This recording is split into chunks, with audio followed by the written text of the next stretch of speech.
Bars, restaurants, trains s'ajoutent à la liste des lieux où il faudra présenter un pass sanitaire en France.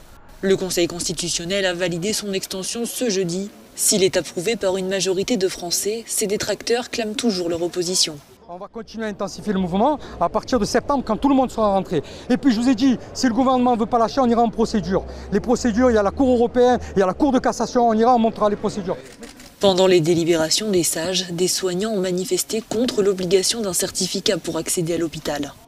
Le gouvernement admet quelques souplesses. Personne ne sera privé de soins en fonction du pass sanitaire. Ce que nous voulons faire, c'est que dans un hôpital comme celui-ci, où vous avez des gens qui évoluent, qui sont malades ou fragiles, eh bien, vous ne puissiez y introduire le virus.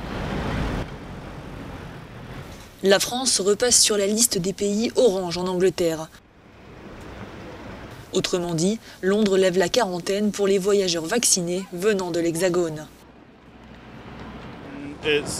Savoir que nous pouvons voyager sans avoir de règles de quarantaine, c'est une excellente nouvelle pour nous. C'était le point d'interrogation en Italie, l'extension du pass sanitaire au milieu scolaire.